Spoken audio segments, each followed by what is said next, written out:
Assalamualaikum warahmatullahi wabarakatuh. Perkenalkan, saya Rizky Permatasari dari kelas Biologi B. Saya akan menjelaskan atau menjawab dengan menjelaskan pertanyaan-pertanyaan dari kuis tentang fisiologi organ reproduksi pada pria. Pertanyaan pertama.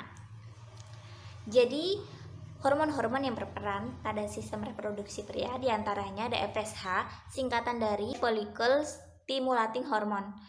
Jadi hormon ini dihasilkan pada kelenjar pituitari, sedangkan kelenjar pituitari itu ada di otak. Ukurannya itu sebesar kacang polong. Fungsinya adalah untuk memproduksi sperma dan perkembangan organ kelamin pada pria. Kedua, itu ada luteinizing hormone. Mempunyai korelasi terhadap FSH, sama-sama diproduksi di kelenjar pituitari, dan ketika hormon ini dilepaskan ke dalam darah pria, itu akan membantu memproduksi dan melepaskan hormon testosteron, yaitu hormon utama pada pria. Yang ketiga itu ada hormon testosteron, hormon utama pria, menghasilkan ciri-ciri fisik atau fisik yang tampak ya pada pria yang tidak dimiliki oleh wanita. Terus menghasilkan atau memproduksi sperma tentunya, mengendalikan gairah seksual, dan memadatkan tulang pada pria dan massa otot pada pria. Keempat itu ada hormon estrogen. Jadi selain dimiliki wanita, dimiliki juga oleh pria, namun tidak sebanyak wanita. Hormon estrogen pada pria ini fungsinya untuk mengontrol kesehatan sperma.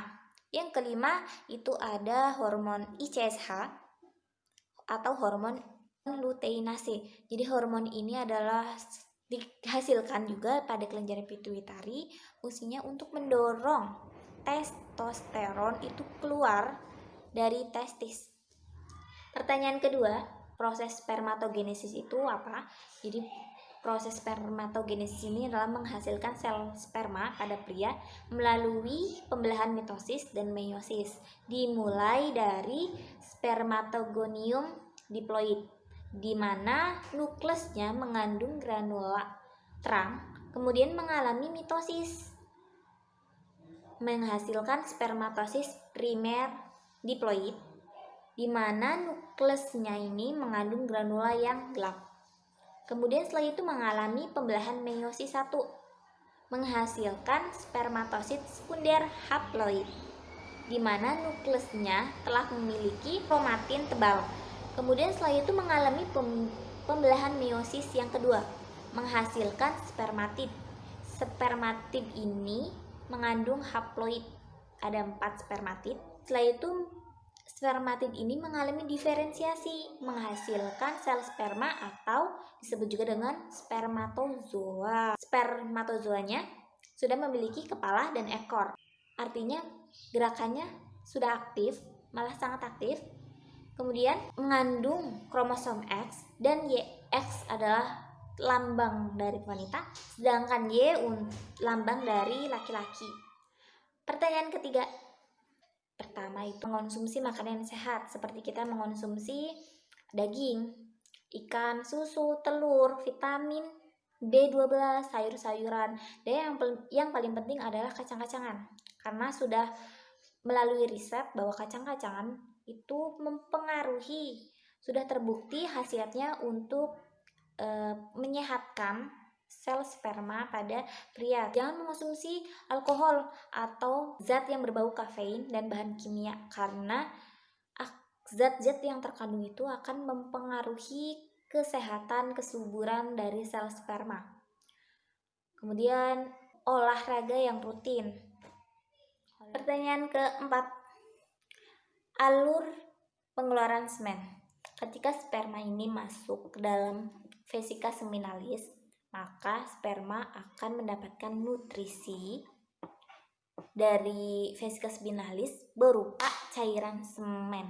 Setelah vesika seminalis ini penuh, cairan semen dan sperma ini akan dikeluarkan melalui ductus ejaculatoris. Jadi saluran ini adalah yang membuat pada saat pengeluaran semen ke uretra akan mengalami yang lebih kuat. Kemudian Semen dan cairan semen dan sperma ini masuklah ke uretra. Di dalam uretra sepanjang perjalanan ini sperma terus mengalami penambahan nutrisi dan cairan sifat basa. Fungsinya adalah untuk menetralkan keasaman pada organ wanita nantinya. Penambahan cairan nutrisi ini dilakukan oleh kelenjar prostat atau Cowper. Fungsinya juga kelenjar ini adalah untuk membantu sperma dalam gerakan meluncurnya karena menghasilkan cairan licin. Setelah itu dari uretra, sperma dan cairan semen ini akan dikeluarkan melalui organ kelamin laki-laki masuk ke dalam organ kelamin wanita. Pertanyaan kelima, apa saja sih gangguan pada sistem reproduksi pria? Banyak, cuman saya sebutkan 3 saja. Pertama adalah kanker testis, di mana testis yang letaknya itu ada di belakang penis ini mengalami benjolan atau pembengkakan di salah satu testisnya, tidak nyeri. Kemudian mengalami perubahan bentuk atau tekstur dari buah zakarnya. Setelah itu ada pembengkakan skrotum. Pembengkakan skrotum ini di mana skrotum yang letaknya menggantung di belakang dan di bawah penis ini mengalami bengkak. Hal ini karena tersumbatnya aliran darah pada di testis. Kemudian alami peradangan dan pertumbuhan anormal di dalam skrotum itu sendiri. Kemudian disfungsi ereksi. Kondisi ini di mana pria ini tidak mendapatkan atau tidak mempertahankan ereksi yang cukup kuat.